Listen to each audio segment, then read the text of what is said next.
Padierna. Pues en obvio de tiempo, más que otra intervención, quisiera plantear 3 preocupaciones que están en este dictamen, que más bien son omisiones que desde mi punto de vista son muy graves. Una, que es la que me parece más grave, es la fiscalización en tiempo real. Esta demanda de siempre por parte del Auditor Superior y de nosotros en sendas iniciativas de ley a lo largo de varias legislaturas, por fin se plasmó en la reforma constitucional. En la reforma constitucional se eliminaron los criterios de anualidad y posterioridad, y en la Constitución no se hace ninguna diferenciación a quién sí se le aplica el tiempo real y a cuál no. En esta ley de fiscalización, el tiempo real es muy limitado o se limita a la gestión financiera o contable. No incluye, por ejemplo, a las auditorías de desempeño que están encaminadas justamente a mejorar los resultados, la eficiencia, la eficacia, la economía en la aplicación de los recursos públicos. Y esto es no respetar la Constitución.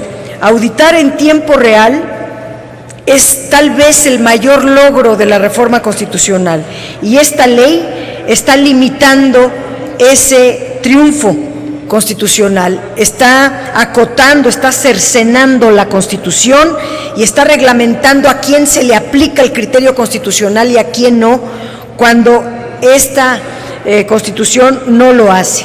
No lo hace para las auditorías de desempeño, no lo hace para las participaciones federales y no lo hace para el gasto federalizado, para, por ejemplo, revisar el fondo de atención a la educación básica, o el fondo de fortalecimiento de los municipios, o el fondo de educación tecnológica y adultos, o el fondo de la seguridad pública, que si uno analiza las auditorías practicadas a estos fondos, uno de verdad dice qué mal manejo de los fondos federales.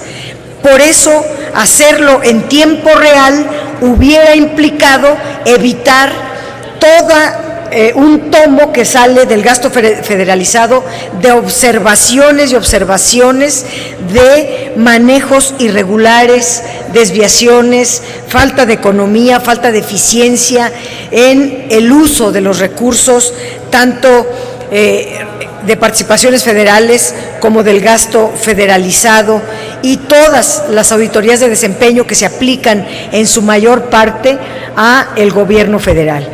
Tache en este dictamen por haber excluido o impuesto una regla que no impone la Constitución.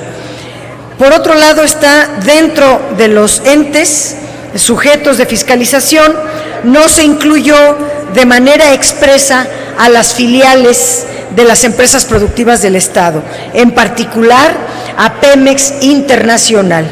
La Auditoría Superior de la Federación ubica a estas filiales como una fuente de ingresos públicos muy grandes y muy importantes que están fuera de toda fiscalización, y cada día nacen más filiales donde con recursos públicos se constituyen estas empresas filiales.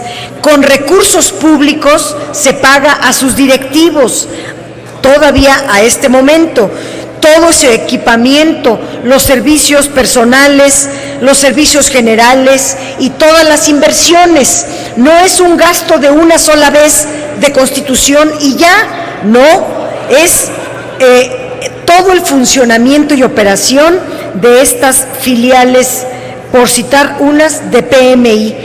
¿Por qué no van a ser sujetas de fiscalización si se trata de recursos públicos federales? Luego se dijo que donde hubiera un peso público habría que auditar, habría que fiscalizarlo para garantizar su buen uso. Y varias filiales, pongo el ejemplo de Deer Park, la refinería de México en Texas, pero hay muchos ejemplos que pudieran ponerse donde el gobierno federal es socio mayoritario o socio único o socio paritario o socio minoritario en distintas cantidades o distintos porcentajes según se trate de la filial. Se trata de empresas y por lo tanto generan muchas ganancias. ¿Cuántas ganancias? En una auditoría o en varias auditorías que hizo la Auditoría Superior de la Federación, se habla de miles de millones de pesos de ganancias a través de estas empresas.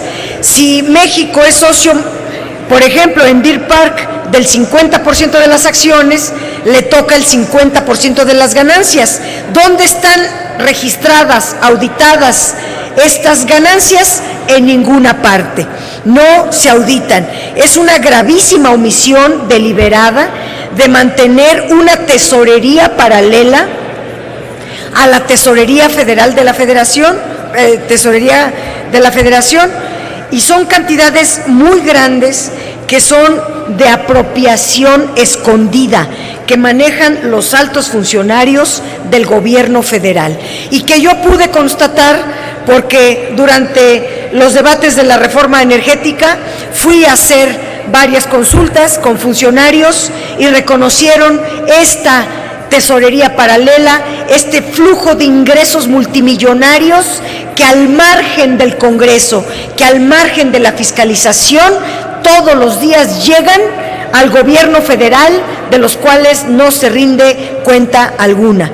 Por otro lado, no se garantiza un adecuado análisis del informe de la cuenta pública por parte de la Cámara de Diputados, porque la Comisión de Vigilancia de la Auditoría Superior no tiene facultades de dictamen. Esa comisión revisa la cuenta pública, lleva el seguimiento de la Auditoría Superior, tiene una unidad de evaluación y control que es su unidad técnica para llevar a cabo casi una fiscalización o revisión de las propias auditorías de la Auditoría Superior de la Federación, y solicita las auditorías, vigila que se hagan las auditorías que soliciten los diputados o diputadas, pero no puede dictaminar.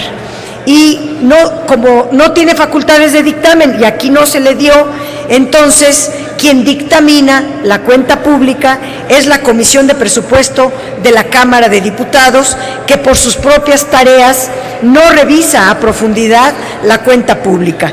Lo conducente debió haber sido que la cuenta pública se dictamine por las dos comisiones, crear la figura de comisiones unidas para dictaminar las cuentas públicas, porque hay varias cuentas públicas, contamos 9 cuentas públicas que no han sido ni siquiera puestas a consideración del Pleno de la Cámara de Diputados, faltando al artículo a las facultades de la Cámara de Diputados, que una de sus obligaciones es cada año revisar y aprobar o no la cuenta pública de cada año.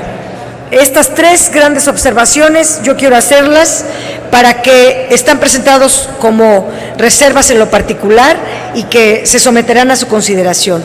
Muchas gracias. Muchas gracias. Y finalmente, en el capítulo de discusión